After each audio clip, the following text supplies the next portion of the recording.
Hello everyone, I welcome you all in the lecture series of Engineering Chemistry. So from this video I am going to start a new chapter, that is fuels.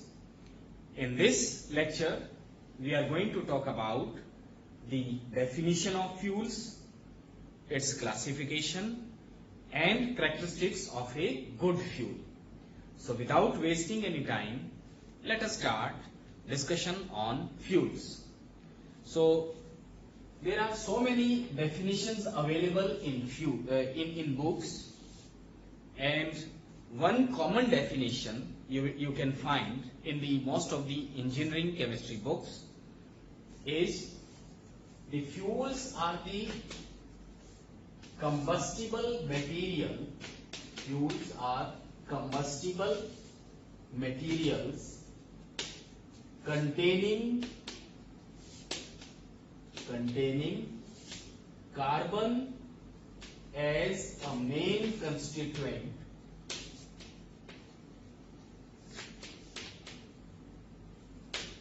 which upon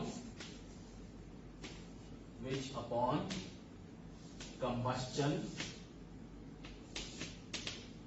provide useful amount of energy that can be used to do industrial and domestic work. So this definition you can find in most of the engineering chemistry books. And the examples, I think the definition is itself clear. Fuels are the carbonaceous material, means materials containing carbon, which upon combustion means burning of anything in the presence of oxygen.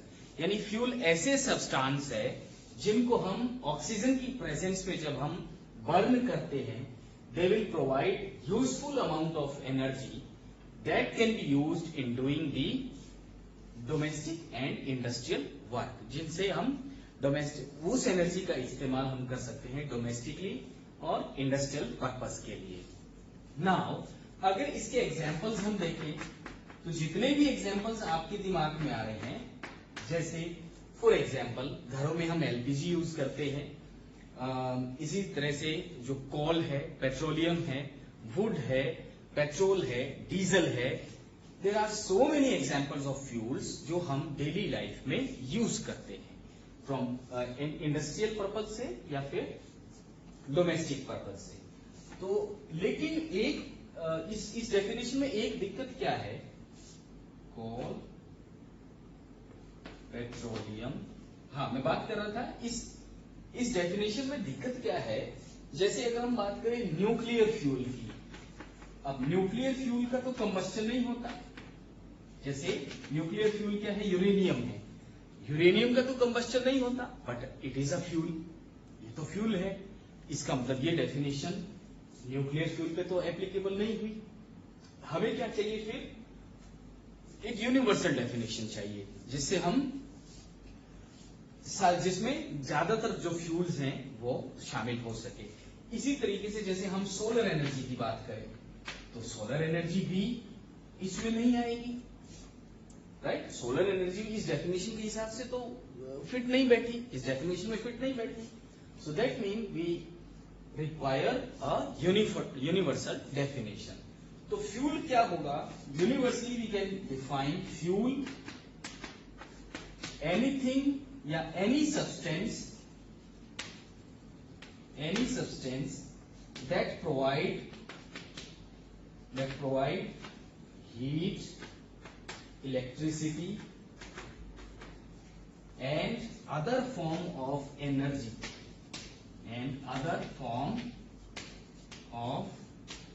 energy to be used for domestic and industrial work. Domestic and industrial work. ये आप कह सकते हैं कि इस definition में जितने ज्यादातर फ्यूल्स हैं वो सब इसमें शामिल हो जाएंगे। सो फ्यूल क्या है? Anything that provides the useful amount of heat, electricity and other forms of energy, उसको हम कहते हैं फ्यूल। सो अब इसमें इस डेफिनेशन में आपका न्यूक्लियर फ्यूल भी आ जाएगा, और जो ट्रेडिशनल फ्यूल है, कोल, पेट्रोलियम, एलपीजी, नेचुरल गैस और जितने भी दूसरे फ्यूल्स हैं वो सब इस डेफिनेशन में आ जाएगा। सो this is the universal definition you can use. जितने भी एनर्जी रिसोर्सेज है, जितने भी एनर्जी प्रोवाइडिंग सब्सटेंसेज हैं, वो सब इस डेफिनेशन में आ जाएंगे, right? So this is the definition available in most of the books. This is the bookish definition, but it has certain limitation जो मैंने आपको बताया, and but this definition can be used to classify any of the fuel. Now let us talk about the classification of fuels. Broadly, the fuels can be classified into two categories.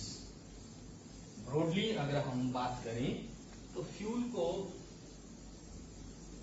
दो categories में हम divide कर सकते हैं।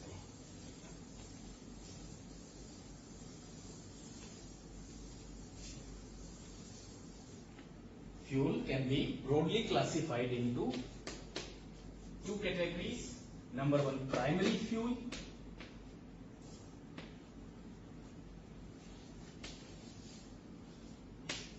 and secondary fuel.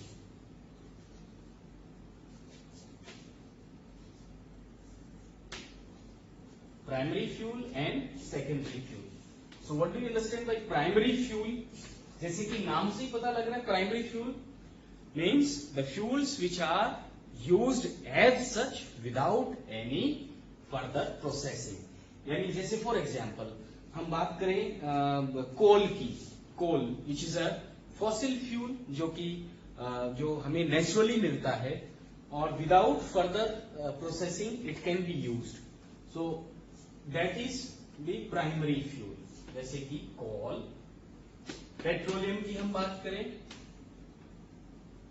बिना किसी further processing के petroleum will give you energy, so that is a primary fuel. Natural gas, but अगर हम बात करें सेकेंडरी फ्यूल्स की, तो सेकेंडरी फ्यूल्स क्या है?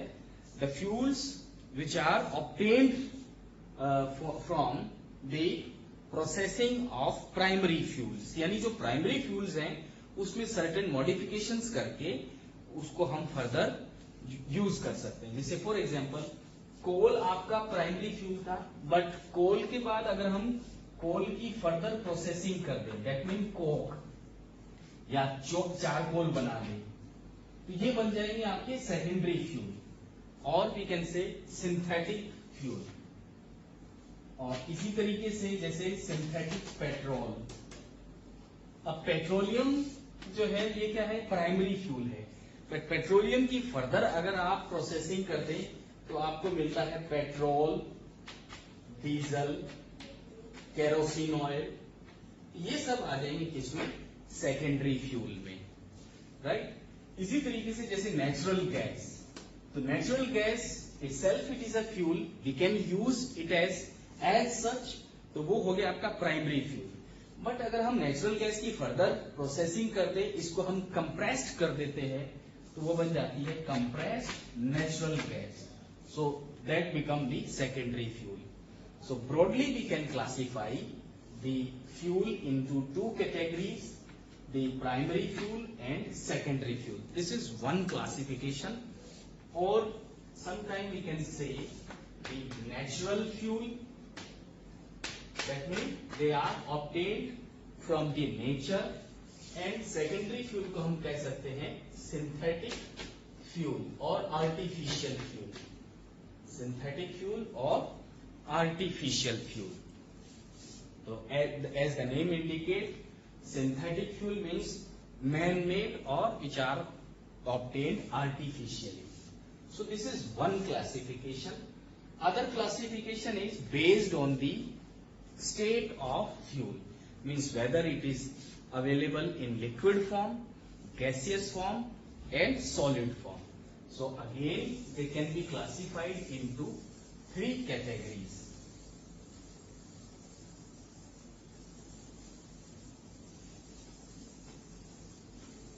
And what are those three categories? Number one, solid fuel,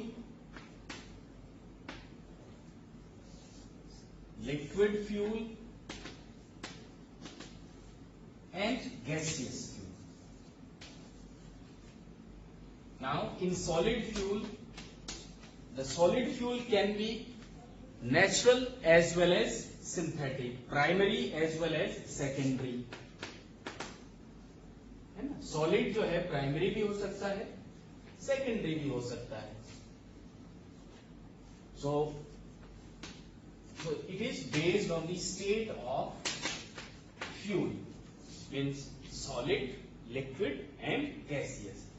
Further, the solid fuel, primary वाले भी सॉलिड हो सकते हैं, सेकेंडरी वाले फ्यूल भी सॉलिड हो सकते हैं. जैसे फॉर एग्जांपल हमने कॉल लिखा, call is a primary food fuel, call, would, ये हो गए आपके प्राइमरी. सेकेंडरी में जैसे Coke which is a solid fuel, charcoal which is also a solid fuel. इसी तरीके से लिक्विड में अगर हम बात करें तो लिक्विड में जैसे कि पेट्रोलियम और क्रूड ऑयल, बट इनकी प्रोसेसिंग से फिर हमें कुछ लिक्विड फ्यूल मिलते हैं. जैसे हमने बताया already we have mentioned petrol, kerosene oil, diesel, etc. And third one is gaseous fuel. So in gaseous fuel, for example, natural gas or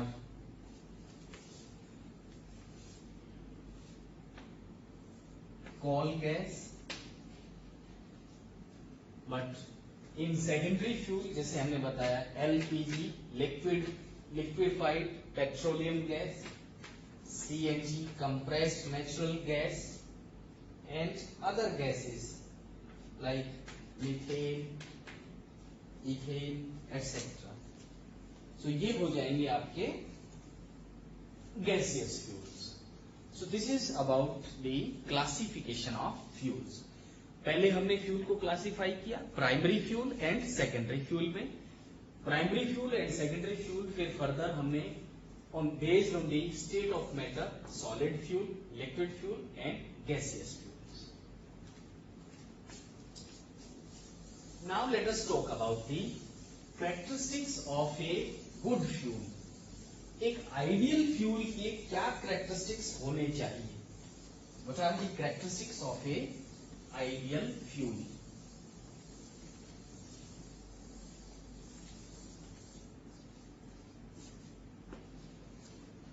Characteristics of a fuel, good fuel.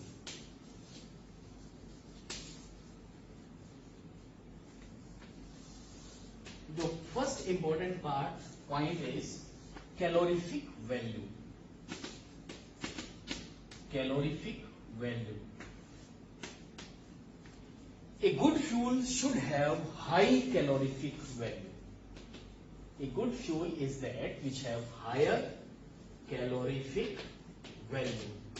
Now, what is calorific value? Calorific value is the amount of heat liberated from the complete combustion of a unit mass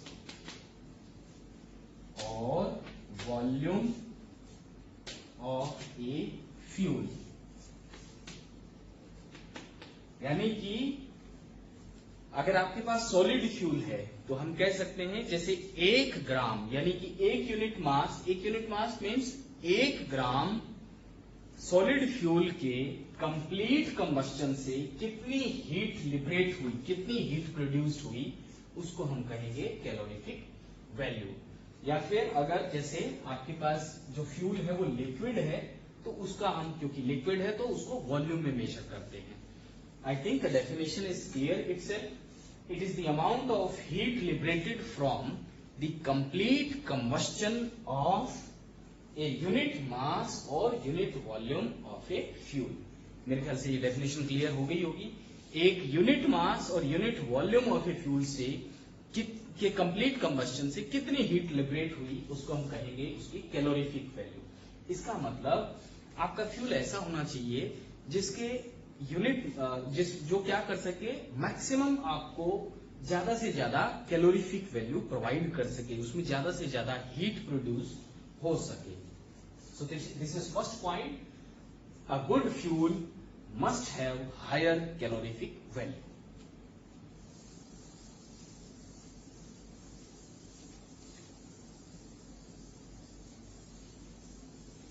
calorific value की definition एक बार फिर से हम लेंगे in the next video also.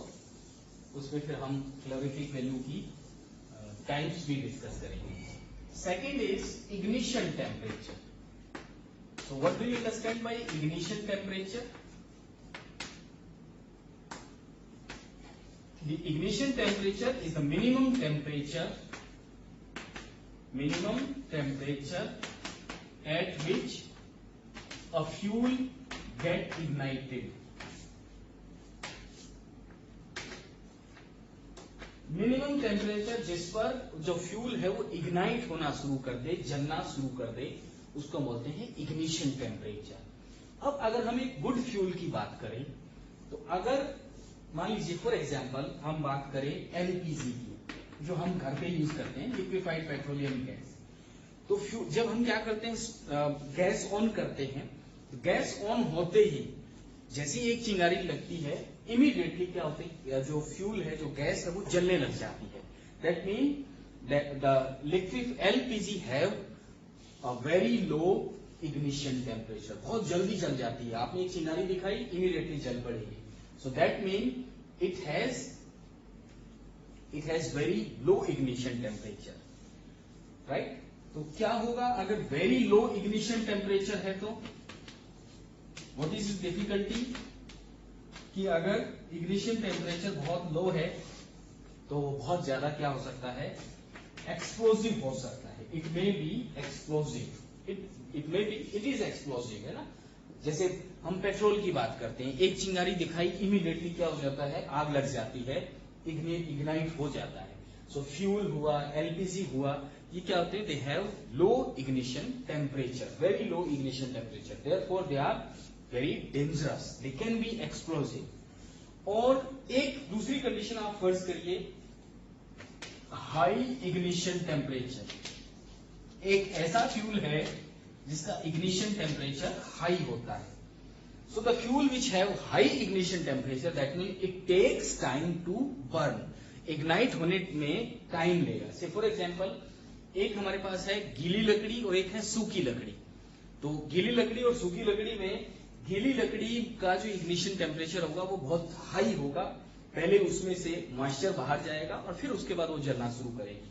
That mean जो moisture वाला जो फ्यूल है, ऐसा फ्यूल जिसके अंदर मॉइस्चर है, उसकी वजह से क्या होता है, इग्निशन टेम्परेचर बढ़ जाता है। That mean it will take time to start burning, जलने में टाइम लेगा। देयरफॉर अ गुड फ्यूल ऐसा होना चाहिए जिसका जो इग्निशन टेम्परेचर ना तो बहुत लो हो ना बहुत हाई हो।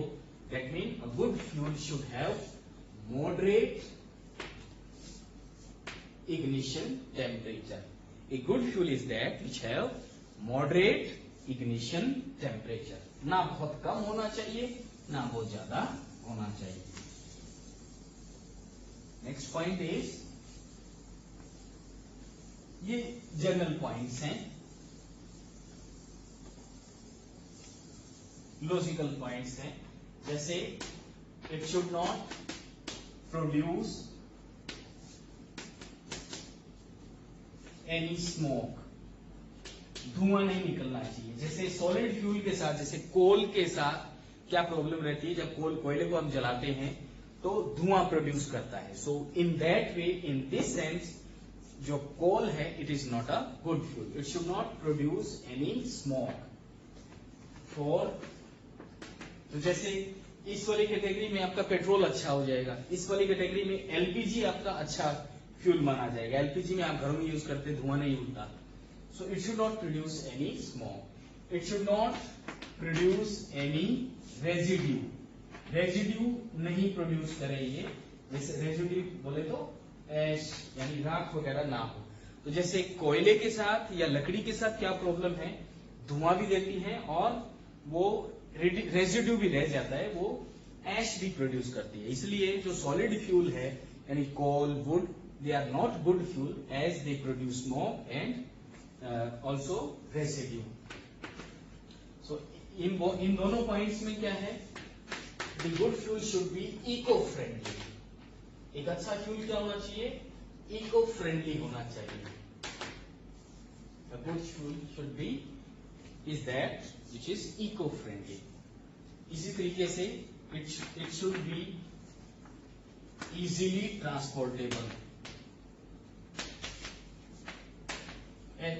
एक ऐसा फ्यूल जिसको आसानी से क्या है, एक जगह से दूसरी जगह आसानी से ट्रांसपोर्ट किया जा सकता है, ऐसा फ्यूल होना चाहिए। जैसे फॉर एग्जांपल अगर हम बात करें लिक्विड फ्यूल्स को एक जगह से दूसरी जगह पहुंचाने के लिए हम क्या कर सकते हैं, अंडरग्राउंड पाइप्स का इस्तेमाल कर सकते हैं। गैसेस की भी पाइप, अंडरग्राउंड पाइप्स यूज होती है। So from one place to other place it is easy. इसके अलावा number 6, it should be readily available, means easily available होना चाहिए, इजीली एक्सेसिबल होना चाहिए। And if it is readily available that mean it is cheap, it should be cheap. तो obvious सी बात है कि अगर कोई फ्यूल रेडली अवेलेबल है तो वो क्या होगा, it will be cheap. So these are some characteristics of a good fuel. But unfortunately ऐसा कोई फ्यूल नहीं है, ऐसा कोई यूनिवर्सल फ्यूल नहीं है जो इन सारे के सारे पैरामीटर्स पर खरा उतर सके। That mean it is difficult to find out a universal fuel which satisfies all these characteristics. यानी क्या है, we can say solid fuels के कुछ characteristics अच्छे हैं, कुछ बेकार है। लिक्विड के ऐसे ही कुछ characteristics अच्छे होंगे और कुछ खराब होंगे। इसी तरीके से जो gaseous fuels है, they are good in some points and bad in other points. Therefore, it is very difficult to find out a universal fuel which satisfied all these characteristics of a ideal fuel. So this is all about today's lecture. Thank you very much for your patient listening, and I hope you like the video.